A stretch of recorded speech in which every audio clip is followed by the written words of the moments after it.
ஆரிஸோட vibe இப்படிதான் இருக்கும் அப்படின்னு சொல்லிட்டு எனக்கு வந்து ஆரிஸ் ஒரு மியூசிக் ஃபேனா அப்படின்ற மாதிரி கூட சொல்லலாம். ஸோ பிரதர் அப்படின்ற ஒரு படத்தோட ட்ரைலர் சாங்ஸ் வந்து ரிலீஸ் ஆயிருக்கு.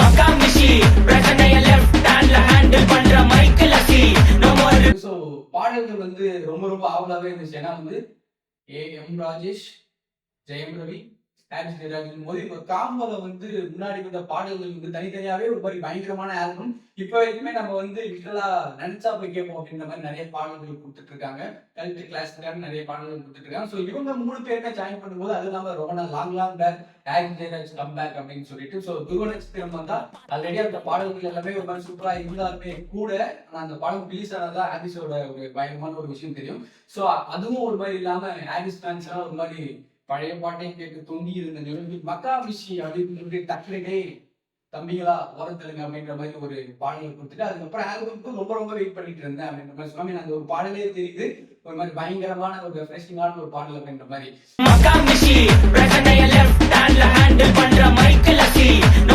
ஸோ அதுக்கப்புறமா ஆல்பம் ரிலீஸ் ஆன உடனே எனக்கு என்ன சொல்றதுன்னே தெரியல. உண்மையிலே ஒரு பயங்கரமான வைப்ல இருக்கு அப்படின்ற மாதிரி சொல்லலாம். ஏன்னா ஹாரிஸ் ஜெயராஜ் அப்படின்றவருக்கு ஒரு சவுண்டிங் இருக்கு. ஆக்சுவலா வந்து ஏதோ ஒரு இன்டர்வியூல வந்து வாலி சொல்லியிருப்பாரு, என்னால டியூனை வச்சே வந்து இந்த ஹாரிஸ் தான் ஏஆர் ரஹ்மான் தான் கண்டுபிடிக்க முடியும். ஏன்னா அவங்க 2 பேர் தான் சவுண்டிங்ல வந்து பயங்கரமான குவாலிட்டியான நிறைய விஷயம் பண்ணுவாரு அப்படின்னு சொல்லலாம். ஸோ அப்புறமா இன்னொரு டேரக்டர் வந்து சொல்லியிருக்காரு, உங்களோட ஸ்பீக்கர் நீங்க வந்து செக் பண்ணா ஹாரிஸோட ஒரு பாடலை கேட்டாலே போதும், ஏன்னா அவர் ஸ்பீக்கருக்கு நிறைய வேலை கொடுப்பாரு அப்படின்ற ஒரு பட்சத்தில் bro his name is John 24 sound feel like he's a don mission is on. அதே மாதிரி எக்ஸ்பெரிமெண்டலா நிறைய விஷயம் பண்ணுவாரு. ஒரு ப்ராப்பர் ஃபியூஷனை வந்து பயங்கரமா எக்ஸ்ப்ளோர் பண்ணது ரஹ்மானுக்கு அப்புறம் வந்து ஹாரிஸ் ஜெயராஜ் தான் அப்படின்ற மாதிரி கூட சொல்லலாம்.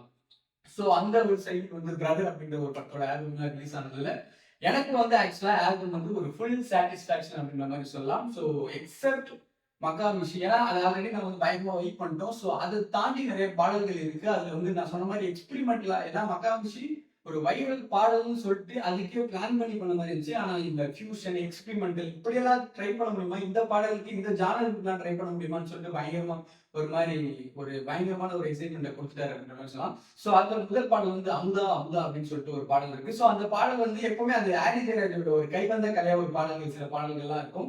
ஸோ கண்டிப்பா இப்போ அப்படின்ற மாதிரி ஒரு பாடல் தான் அமுதா அப்படின்னு சொல்லலாம். ஸோ அந்த கெத்து படத்துல இந்த மொழிலே பண்ணல அந்த வீட்டிலேயே ஒரு பாடல் இருக்கு அமுதா அப்படின்னு சொல்லிட்டு.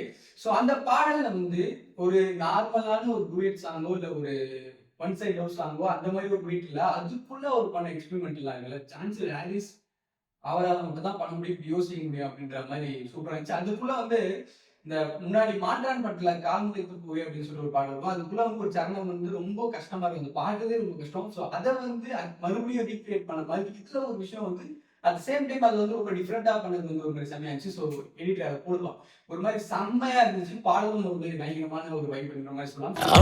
அமுதா கை பிடிச்சா என்ன புதுசா செதுக்க ஆரம்பிச்சா.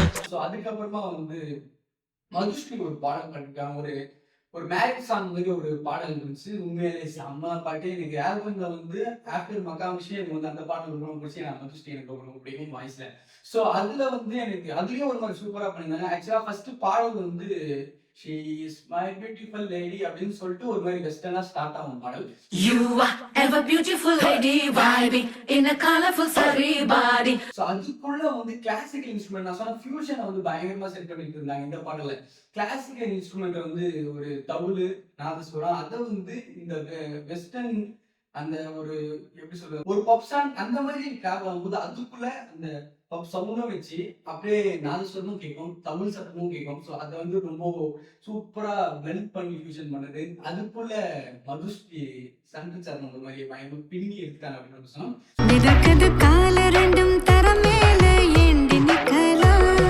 ஸோ அதுக்கப்புறமா ஆப்வியஸா மக்கா மிஸ்டி ஸோ அந்த பாடல். ஸோ அந்த பாடல் ஆல்ரெடி எல்லாருக்குமே தெரியும், பட்டி தொட்டி எங்கும் பரவிய ஒரு பாடல் அப்படின்ற மாதிரி பேசலாம். ஸோ அதுக்கப்புறம் வந்து ஒரு அக்கா சாங் இருந்துச்சு. எனக்கு உண்மையாலே ஆக்சுவலாக ரொம்ப பயங்கரமா சர்ப்ரைஸ் பண்ண ஒரு இடம் வந்து அந்த அக்கா சாங். அந்த பாடல் வந்து நீங்க கேட்டு பார்க்கணும். ஏன்னா அது வந்து எப்படி சொல்றது, சில பேருக்கு பிடிக்கலாம், சில பேருக்கு பிடிக்காம இருக்கலாம். ஆனா ஒரு இண்டிபெண்டன்ட் மியூசிக் டைரக்டர்லாம் இருக்காங்களே. ஸோ ஏன்னா ஹாரிஸ் ஜெயராஜ் வந்து நிறைய பார்த்துருக்காரு, சினிமா இண்டஸ்ட்ரியில பயங்கரமா இருக்காரு. ஏன்னா அவரு தொட்டாலே அவருக்கு வந்து இந்த சினிமாக்குன்னு ஒரு சவுண்டிங் இருக்கும். ஸோ இண்டிபெண்டன்ட் மியூசிக் வந்து இந்த இண்டிபெண்டான ஒரு சாங் வந்து எல்லா மியூசிக் டைரக்டராலையும் பண்ணவே முடியாது அப்படின்ற மாதிரி சொல்லலாம். ஸோ ஒன்று அவங்க இண்டிபெண்டா ஒரு விஷயத்த ட்ரை பண்ணி வரணும். அப்படி ட்ரை பண்ணி இருந்தாலுமே இவ்வளவு வருஷம் கழிச்சு அந்த மாதிரி ஒரு பாடல் போட முடியுமான்றது வந்து ஒரு அரிதான ஒரு விஷயம் அப்படின்னு நம்ம சொல்லலாம். ஸோ அதுக்குள்ள ஒரு இண்டிபெண்டன்ட் மியூசிக் டைரக்டர் போட்ட மாதிரி ஒரு அக்கா சாங் போட்டிருந்தாரு. எனக்கு உண்மையிலே ஸ்டீஃபன் அப்படின்னு சொல்லிட்டு ஒருத்தர் பாடியிருந்தாரு. ஏதோ யாரோ ஒருத்தருடைய ரிஃப்ரெஷிங்காங்க ஆரிஜர் போட்ட மாதிரி அவ்வளோ ரிஃப்ரெஷிங் இருந்துச்சு. அவதான் போட்டாரு, கம்போஸ்லாம் போட்டிருக்காங்க. இருந்தாலுமே அவ்வளோ ரிஃப்ரெஷிங்கா இப்படியா பண்ண முடியும் இந்த மனுஷன் அப்படின்ற மாதிரி தான் அந்த பாடல் இருந்துச்சு.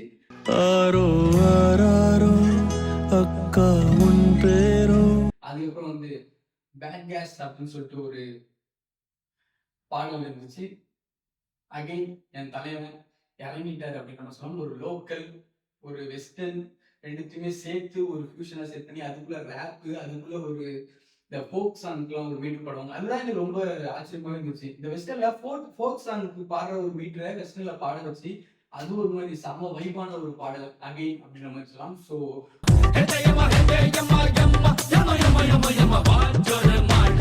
ஒரு ஃபுல் சாட்டிஸ்ஃபேக்ஷனான ஒரு ஆல்பம். அதே மாதிரி இந்த ஆல்பத்துல சொல்லணும், ஒரே ஒரு ஆல்பம்ல இவ்வளோ டிஃப்ரென்ஷியேட் பண்ண முடியும். ஏன்னா சிச்சுவேஷனா ரொம்ப ரொம்ப எப்பவுமே நம்ம அழுத சொல்லுது ரொம்ப பழசான சிச்சுவேஷன் தான். ஒரு லவ் சாங்கு, ஒரு மேரேஜ் சாங்கு, அப்புறம் ஒரு அக்கா சென்டிமெண்ட் சாங், அப்புறம் ஒரு மக்கா மியூசிக் ஒரு hero introduction song. So next வந்து அந்த பேக்கஸ் சாங் தான் வந்து என்ன சாங்னு தெரியல, ஒரு ஃபைட் யூஸ் பண்றாங்கன்னு தெரியல. ஸோ இந்த மாதிரியான ஒரு ரொம்ப தெரிஞ்ச ஒரு சிச்சுவேஷன் அதுக்குள்ள எக்ஸ்பெரிமெண்டல் பண்றது வந்து ஆஃப்டர் ரஹ்மான் ஆரிஸ் ஜெயராஜ் மட்டும்தான். ஸோ அதுல வந்து நான் சொன்ன மாதிரி உள்ள சின்ன சின்ன விஷயம் தான். ஸோ அதை நம்ம பண்ணோம், அது தெரியலாம், மேபி தெரியாம இருக்கலாம். ஸோ அதெல்லாம் கூட அவருக்கு தெரியாம ஒரு ப்ராப்பர் கம்பேக்கான ஒரு பாடல்களை வழங்கி இருக்கிறார். வெச்சிகளா அப்படின்னு சொல்லிட்டு ஆரிஸ் ஜெயராஜ் ஃபேன்ஸ் எல்லாம் குஷியில இருக்க வேண்டியதான். ஸோ வேண்டியதான் அப்படின்னு சொல்லலாம். ஸோ உண்மையிலே வேற லெவல் இருந்துச்சு album, brother album. Yappa, Mapi, ரொம்ப handsome